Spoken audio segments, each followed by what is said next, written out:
बाळासाहेब ठाकरे हे एक निर्भीड विचारवंत, प्रभावी वक्ते आणि सामान्य माणसाच्या मनात घर करणारे महान नेते होते. त्यांनी कधीही सत्ता मागितली नाही, पण सत्ता त्यांच्या विचारापुढे नेहमी नतमस्तक झाली. मराठी माणसाचा स्वाभिमान, अस्मिता आणि हक्क यासाठी त्यांनी आवाज उठवला. मराठी माणूस हा मुंबईचा आणि महाराष्ट्राचा राजा आहे, हा आत्मविश्वास त्यांनी समाजाच्या मनात रुजवला.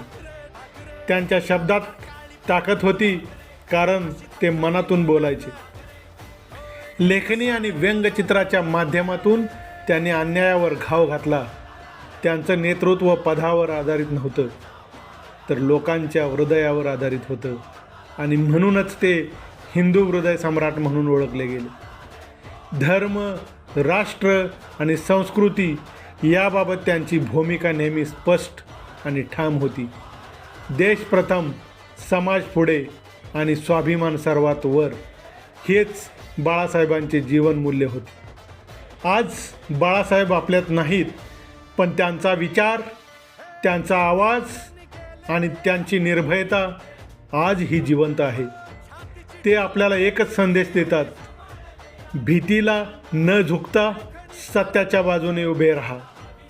बाळासाहेब ठाकरे हे इतिहासातले पान नाहीत, तर ते आजही आपल्या विचारात, कृतीत आणि संघर्षात जिवंत आहेत.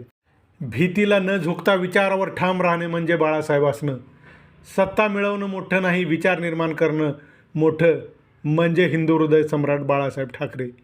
जे स्वतःच्या विचाराशी प्रामाणिक राहतात तेच खरे नेते असतात, असं ठणकावून सांगणारे बाळासाहेब ठाकरे. बाळासाहेबांनी शिकवलं, आवाज मोठा नाही, विचार धारदार असावा. नेतृत्व पदावरून नाही, निर्भीड विचारातून घडतं.